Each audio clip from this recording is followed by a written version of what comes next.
Salam pemirsa, jumpa lagi di Mata Ketiga. Sebelumnya sudah cukup banyak Mata Ketiga mengangkat topik tentang peradaban kuno, tapi kita tidak bosan-bosannya mengangkat kisah ini karena layak untuk dibahas, apalagi masih penuh dengan misteri yang belum terpecahkan. Pada kesempatan ini, Mata Ketiga akan membagikan 5 kisah arkeologi yang legendaris di dasar laut.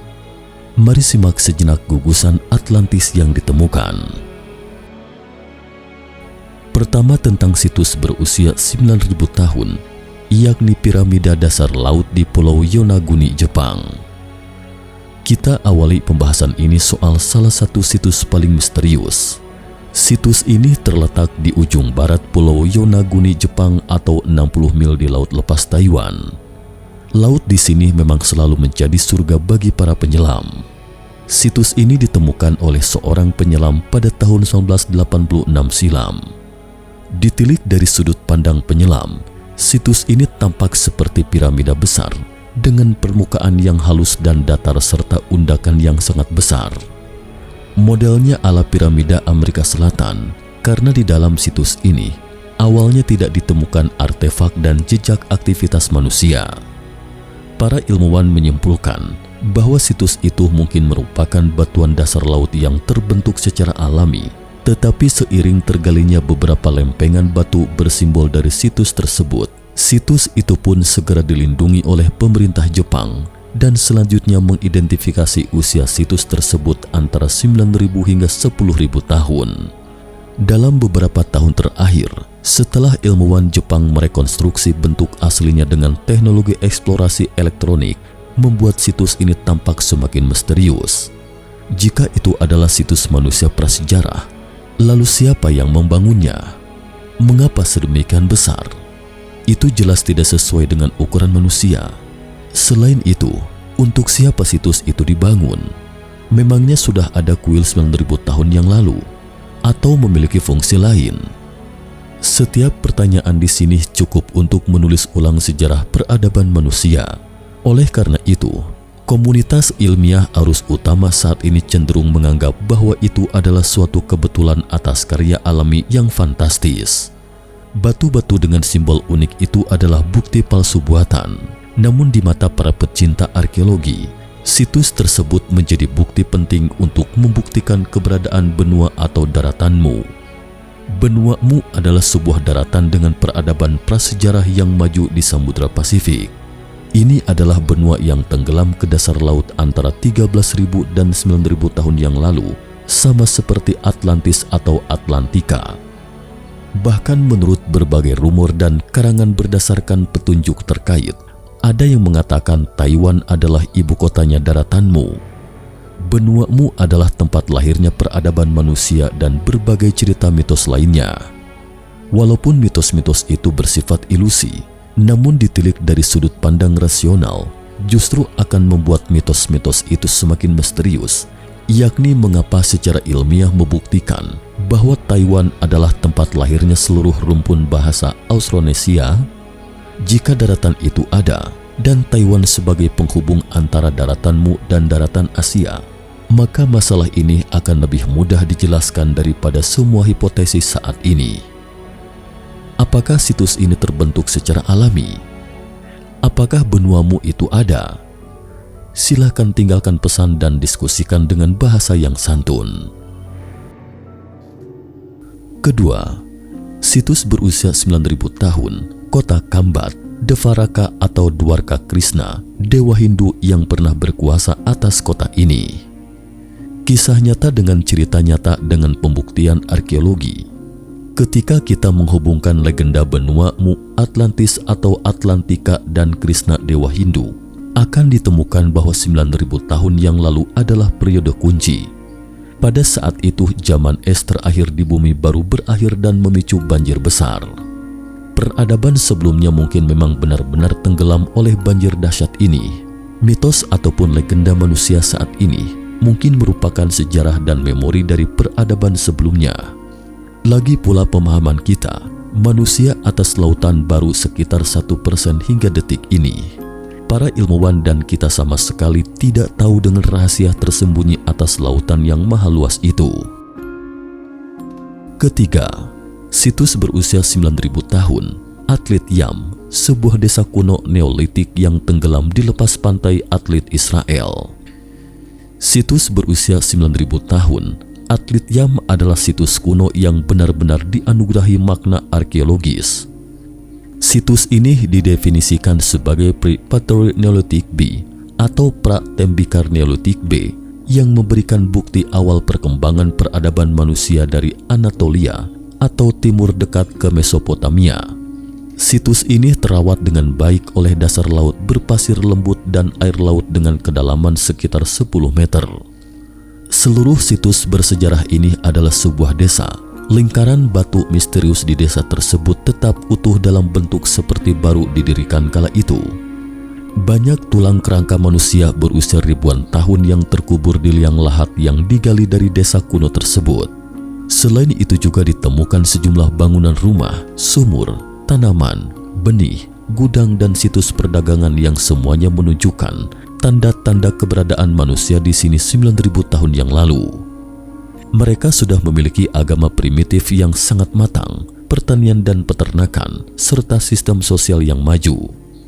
Mereka juga menjaga komunikasi perdagangan dengan dunia luar. Situs ini luasnya sekitar 40.000 meter persegi. Menurut spekulasi, situs itu mungkin sebuah kota besar di timur dekat pada saat itu. Untuk diketahui timur dekat adalah istilah yang sering digunakan oleh arkeolog dan sejarawan untuk merujuk kepada kawasan Levan atau Syam, Anatolia, Mesopotamia dan plato Iran. Istilah alternatif yang jarang dipakai adalah Asia Barat Daya. Sebenarnya apakah agama muncul lebih dulu baru kemudian muncul masyarakat, atau sebaliknya masyarakat dulu baru muncul agama? Terkait ini, para teolog dan ilmuwan memiliki pandangannya masing-masing. Lingkaran batu misterius di situs itu juga digunakan untuk membuktikan hubungan antara agama dan masyarakat kala itu.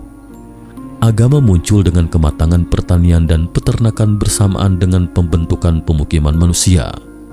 Namun akhirnya sekitar 9.000 tahun yang lalu, batukan kecil gunung berapi Etna di Italia menyebabkan tsunami besar yang menyebabkan desa kuno ini tenggelam. Hal ini secara tidak langsung membuktikan bahwa peradaban itu memang pernah eksis 9.000 tahun yang lalu, sebuah banjir besar yang menenggelamkan banyak peradaban kuno ketika itu. Keempat, situs berusia 5.000 tahun, Pavlopetri, kota kuno di bawah laut Yunani. Pavlopetri adalah nama sebuah pelabuhan di selatan Yunani. 4 meter di bawah permukaan lautnya adalah sebuah kota kuno yang terpelihara dengan baik oleh lautan selama 5.000 tahun.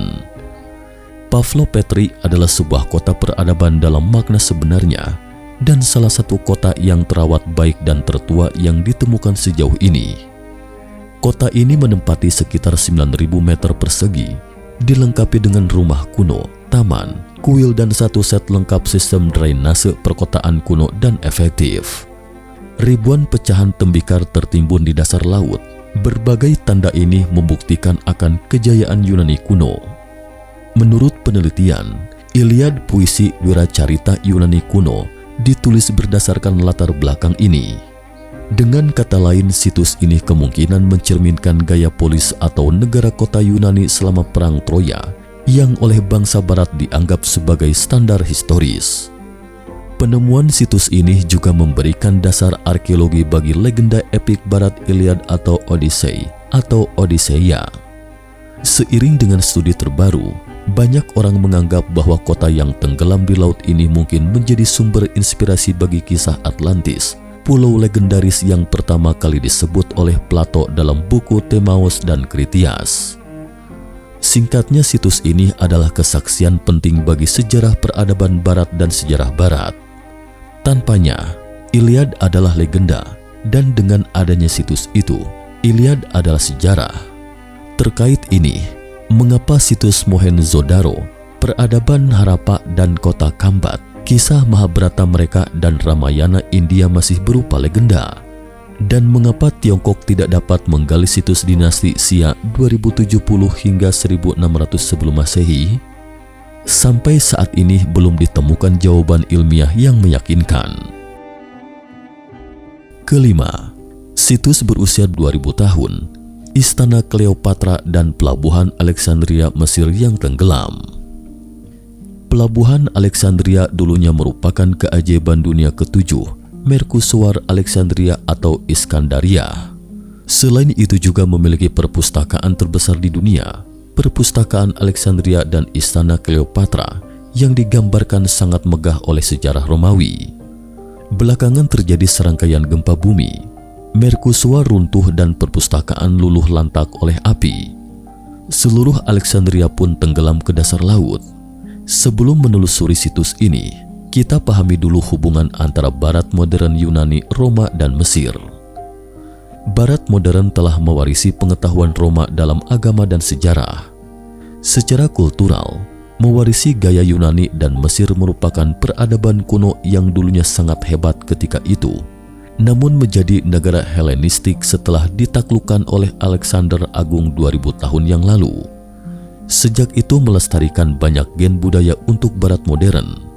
Oleh karena itu, sangat penting bagi Barat modern untuk membuktikan peradaban Mesir kuno yang dulunya hebat dan membuktikan peradaban Mesir Helenistik yang lebih hebat.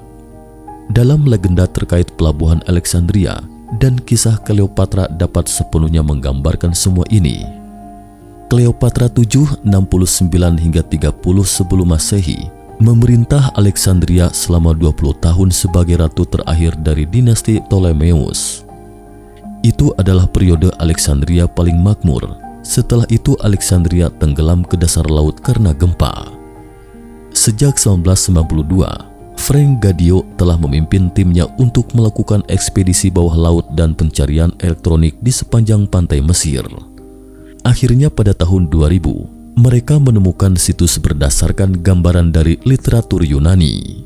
Di sini tim menemukan sejumlah besar artefak dari 2000 tahun yang lalu. Artefak-artefak nyaris terawat utuh, termasuk kuil, istana, bunga, patung kerajaan, sphinx, perhiasan, koin dan gudang harta karun yang sangat besar. Salah satu sphinx diyakini sebagai patung dari ayah Kleopatra dan di sini dianggap sebagai istananya Kleopatra. Meskipun belum atau tidak ditemukan reruntuhan Mercusuar Alexandria, juga tidak menemukan sekeping batu bata dan seubin pun perpustakaan Alexandria, tetapi situs ini sudah cukup untuk memberi kita gambaran sekilas tentang kemakmuran Alexandria 2000 tahun yang lalu.